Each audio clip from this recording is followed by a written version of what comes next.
Hello mga ka-gamers, so good afternoon. Kasama ko si Dadja Gamer YouTube. Dadja Gamer, kaway ka naman.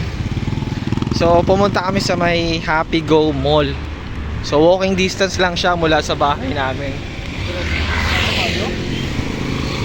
So yun na nga, ang gagawin namin ni Dadja Gamer is i-check namin yung mga prices ng school supplies dito sa may Happy Go Mall.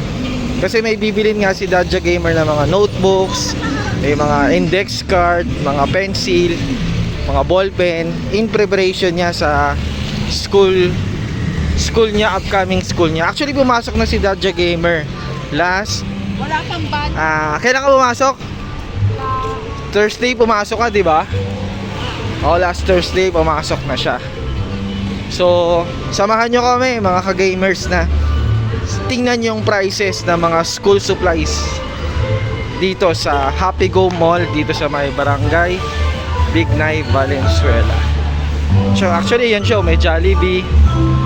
Ayun yung entrance niya. So tingnan natin kung affordable yung mga prices.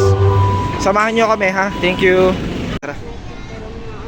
Hello mga ka-gamers. So yun na nga, pumasok na kami sa Happy Go Mall dito sa may Valenzuela. So ito na yung status niya. So i-check natin yung mga prices ng mga school supplies nila. So okay pala, may tag siya. 1/4 pad paper, grade 2.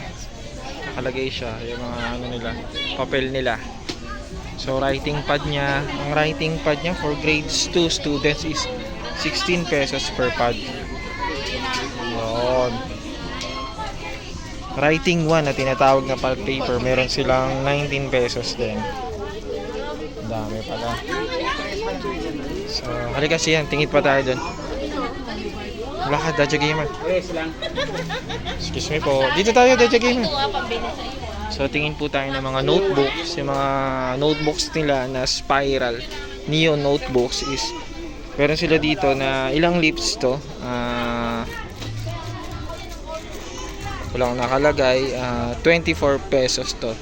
Ito mga standard notebooks nila. Nakatahi na siya, wala na yung spring. 18 pesos. Ito naman, mas maganda, neon din. 24 pesos naman siya.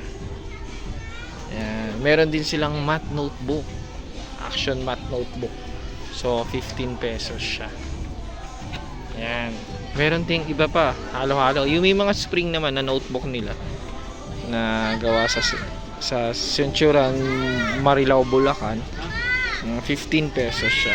Ba't ganun? Doon nakalagay 23, dito 15. So affordable naman yung mga notebook, yung prices ng notebook nila.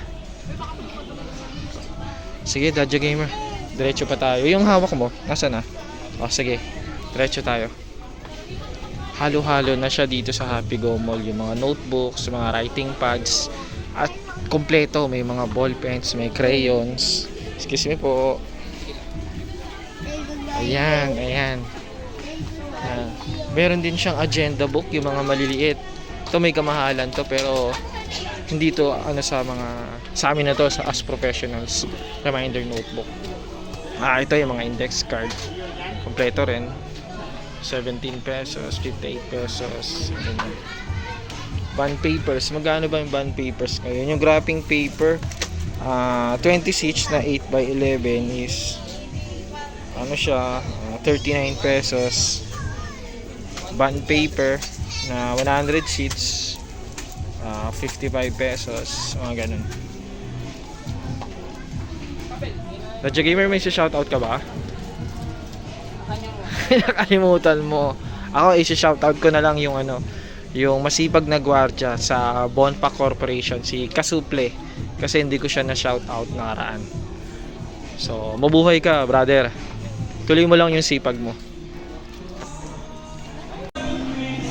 Hello, so mga ka-gamers, yun nga, sa loob din ng Happy Go Mall, kompleto siya. Meron siya mga crayons, markers, whiteboard markers, pentel pens, ball pens, halo-halo, Crayola, halo-halo, oil pastel. Dito siya naglalaro. Oil pastel niya 82 pesos.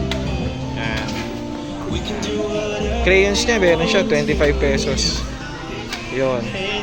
Meron siyang 48. So yun lang, double check na lang talaga natin yung mga crayons natin kasi para sa mga bata na ano siya, friendly siya sa mga bata or safe siya gamitin ng mga bata. That's what I mean. So kompleto, meron ding mga gunting, naka-display na nga yung mga bond paper nila. Ayan, display na. Gunting kompleto rin, mga pins kompleto na, rulers, diba? Big ka na, bibili natin yan pag mag-i-school ka na, ha? Ha? Pag mag-i-school ka na, ha? Sa ngayon. So, yun nga po, tapos na kami niya mamili ni Daja Gamer. So, for more videos like this, keep on subscribing. So, thank you po, bye-bye.